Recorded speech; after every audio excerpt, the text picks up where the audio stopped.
5, 4, 3, 2, 1. We have ignition and liftoff. Millions of pounds of investment at stake. Decades to design and build. The eyes of the world watching. With so much at stake when trying to land a probe on another planet, it's always wise to practice first. Across the country, there are many practicing scientists and engineers keen to work with schools and help lift the curriculum out of the textbook and bring it to life.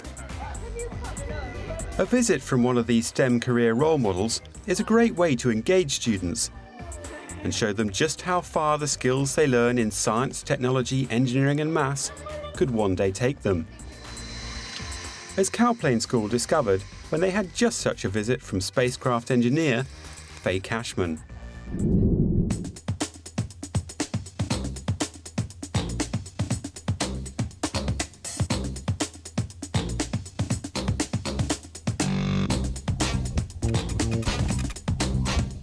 My name is Faye Cashman. I'm a systems engineer here at Astrium in Portsmouth. What that basically means is I get to work on different kinds of spacecraft systems.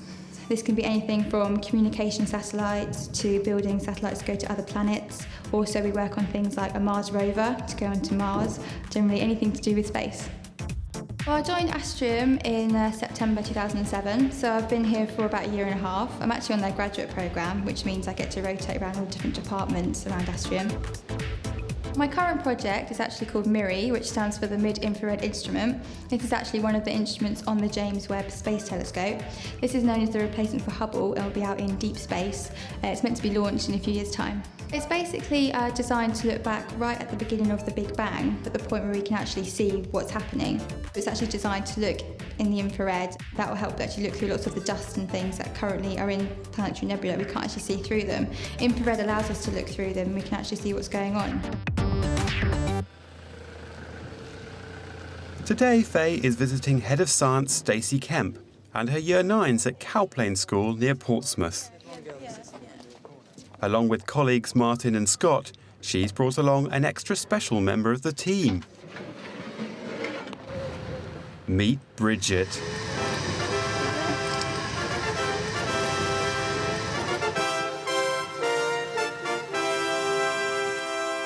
This is Bridget. Say hello to Bridget. Hi, Bridget. And I'm sure you can guess, she's designed to roam across a planet's surface, and she's designed actually to roam across Mars. That's obviously why we've got all the orange rocks and things like that. She's a prototype model. She won't actually be going to Mars.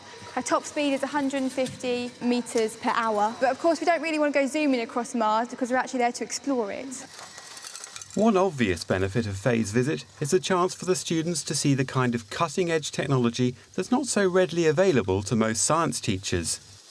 Technology that she hopes will excite the students enough to make them consider a career in engineering. You don't usually get to see £1 million spacecraft in your sports hall. It's like £1 million. It's amazing. It's actually live there. So then, why do we want to go to Mars? What's the point? Yep. So you can see if there's life there. That's it, exactly. Well done. The Mars rover will have the capability to drill down into the surface and grab bits of rock, take them inside the unit and analyse them there, and then send us back the results. It was quite interesting seeing the Mars rover because I'd never seen a proper spaceship apart from on the telly, and it was quite interesting to know that something similar to that would be going up onto Mars. Won't keeping Bridget on Mars because she's metal. She won't biodegrade or anything. Part of the reason that she is metal is that it's trying to minimise the impact we have on the planet while we're there. We don't want to give false indications of signs of life. So things like having rubber wheels, which are made from sort of organic compounds, would mean that it would degrade, and you'd sort of drill up a bit of your own rubber and think you'd found a sign of life. So it being metal, yeah, you'll have your rover there that won't actually degrade, but it shouldn't damage the planet or have an effect on the atmosphere.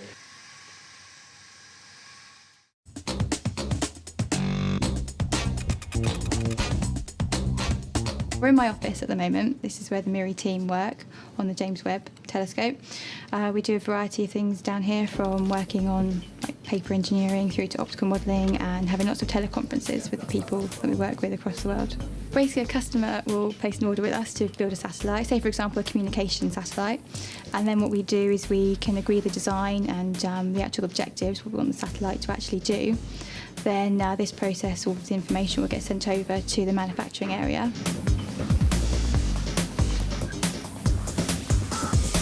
Okay, well now we're in one of our big clean rooms. This is where we actually build some of our components for our actual spacecraft here. We're in actually a class 100,000 clean room. What that means is, per cubic metre of air, there are 100,000 particles of like dirt and contaminants. So what we have to do is dress up in these lovely outfits you see here, basically just to protect the components that we're building. Otherwise, if contamination gets into them, they might not work properly. The circuits and things we design are very small. The smaller something is, less it weighs, less it will cost to get it up into space. We're now in actually our main satellite integration room. As you can see behind me, this is actually a satellite panel. And as you saw in previous clean rooms we were actually building smaller components. These actually get built up now onto an actual satellite panel, like this one, and this will all get integrated into an actual main satellite.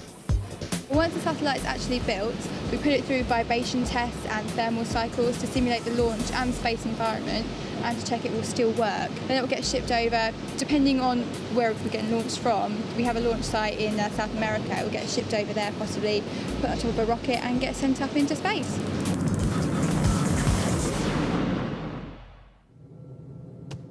Building spacecraft is just the start. Getting them to another planet is the real challenge.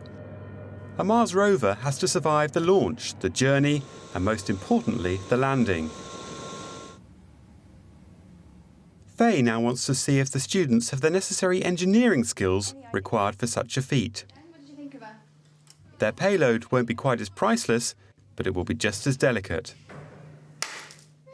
So what we're going to do, we've got those materials on the front here. We're going to have a bit of time then to come up with a design, and then we're going to test your design and see if your egg will survive landing on the planet. I know, but you can't say you get egg inside your head. Hold in half, yeah. Cut it there. So if we put that at the bottom of the egg. The main goal of our Mars Egg Lander activity is that the students are able to build something that will protect their egg. So when we drop it from a certain height, it will land safely on our planet, i.e. it won't break up. So have you guys thought about any ideas how you're going to use the materials to protect your egg? Dan wants to put the balloon inside the balloon and then put the egg inside the balloon. Do you think you can get an egg inside a balloon? You probably cracked the egg before we got it in the balloon. It's a raw egg. try. It's a raw egg. Yeah, you're right. It's worth a try. However, we sort of have to think about the fact that once your egg's gone, that's it. Your precious payload is gone. Balloons, bubble wrap, string. The materials may be different, but the engineering skills the students learn relate directly to those employed by Faye and her colleagues. I think sometimes when we're just teaching in classes and teaching lessons, they don't necessarily associate how the science they are learning relates to the outside world and the kind of jobs that they could do when they leave school. So it really opens their eyes to the type of things that what they're learning can lead to in the future. Looks like a nappy. What? That's our going to be your parachute sort of idea, and then we're going to get this thing in majiggy, cut it in half. Sponge, cut it in half, stick the egg inside of it. It's padding. It's padded, close it up, then use this thingy to wrap it up. J-cloth. Put some of this stuff around it. Bubble wrap. What do we have left? A bit of string and paper. The students are clearly enjoying themselves, but is it all as much fun in real life?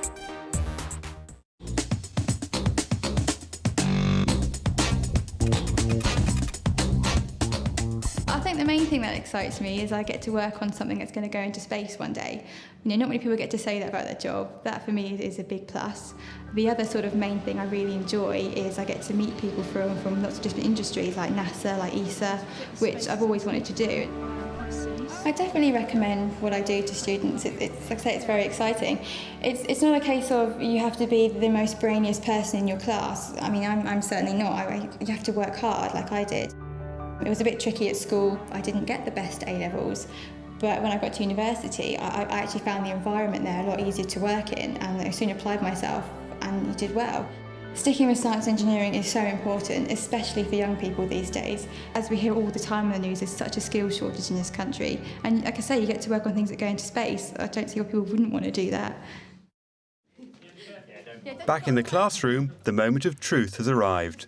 It's time for the students to discover which of their eggs will get scrambled and which will land sunny side up. I'll hold it and you can explain your design. Okay. We've got a paper parachute to slow it down, and there's inside it's wrapped in bubble wrap, and it's got the cushion at the bottom, and it's wrapped up in this to keep it together. We have to have a countdown before we launch. So 5, 4, 4, 3, 2, 1. Oh.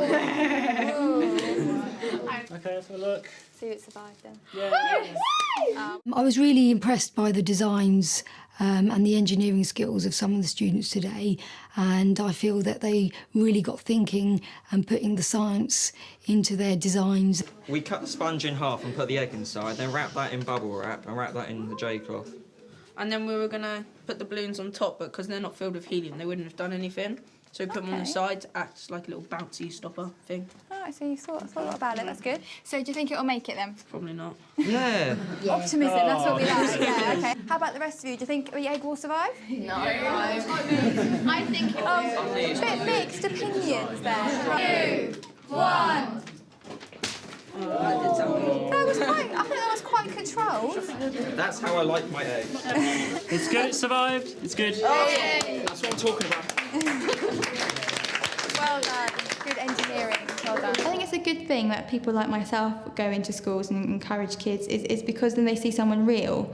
They see someone, okay, not very old, but fairly young, like myself, who actually has been through what they're going through, and sometimes they can relate better to younger people. And I just think it's easier than they just read it in a textbook. I think that interaction is why it's so important to actually get people in the industry to go into schools. Egbert the first has survived. So well done everyone. I hope you actually enjoyed it all and you enjoyed learning about Bridget and a bit about Astrium as well. So thank you very much. So do the students think they could do this for real? Maybe I could land a probe on Mars one day, I don't know. I think I would be able to land a probe safely on Mars, but you'd have to have a lot of skill. I might be able to land a probe on Mars, but probably not.